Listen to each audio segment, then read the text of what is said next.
You know, with smartphones and weather apps, so we can really get a weather forecast in an instant, but Portland is one of several cities preserving how it was done decades ago. Take a look at the monitor behind us. That's the Standard Insurance Building weather beacon. It's lit up for the holidays right now, and it's a pretty cool part of where we live.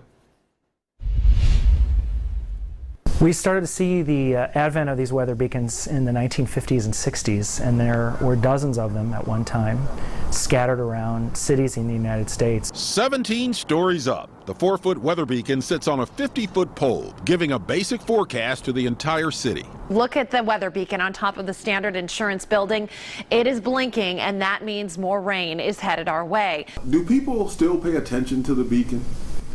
Absolutely. It even has a Twitter account. The Standard's weather beacon was built in 1950, perched on another Standard property as a public service. It moved here in 1963.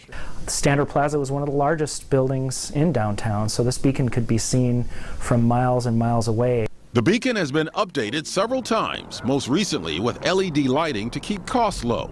It's controlled from this panel in the basement after checks with the National Weather Service. A flashing beacon means rain. Green indicates the temperature will stay constant. This time of the year, you can almost bet that the beacon is going to be green and it's going to be flashing. If you see red, expect a warm-up of 5 degrees or more over the next 24 hours. And white, temperatures are falling. Modern technology makes these beacons obsolete, and many of them are going away. But Standard says they'll keep this one working forever. The weather beacon is iconic. It's a special part of Portland. It's also a special part of our company's history.